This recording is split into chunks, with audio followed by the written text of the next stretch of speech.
Max, cosa devi dire a Max?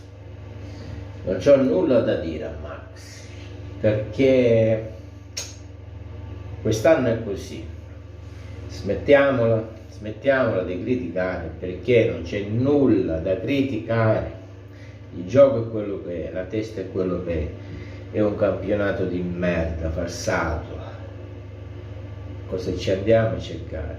È giusto giocare così, con meno 15, e questi ragazzi lo sanno, se giocano per la Champions, se giocano per il sesto posto, per il 10º, per non scendere in Serie B. Ma che cosa state parlando? Smettetela di dire stronzate. Questo è un campionato falsato. Già ci bastano gli interisti, i milanisti, tutti quanti, tutti. Ci mettete pure voi contro la Juve. Mettiamoci pure i juventini contro la Juve. Voi avreste fatto di meglio? Avete tutti contro, tutti. Ma non lo vedete che è tutto fatto apposta? Stiamo giocando con i giovani, hanno una grande responsabilità per l'età che hanno, in una grossa società, sono nella merda, circondate di dicerie cattive, maldicerie da tutti. Non è semplice, non fate i coglioni pure voi juventini.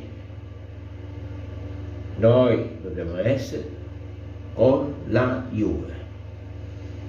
Questo è un campionato falsato, anzi non so come mai ancora questi giocatori, cioè i giocatori della Juve, scendano ancora in campo.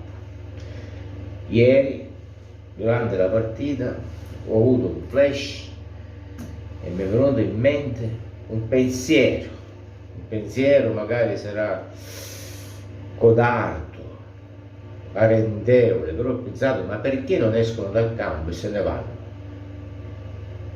Che senso ha giocare questo campionato falsato?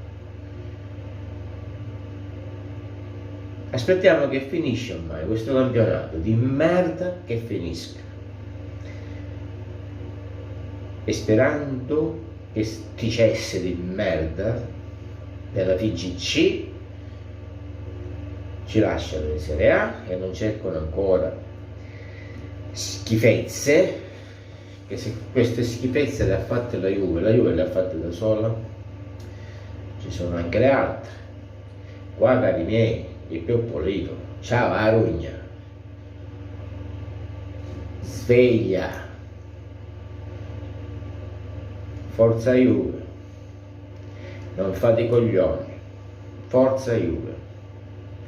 Qua, cari miei, nulla è come sembra, nulla. Ciao.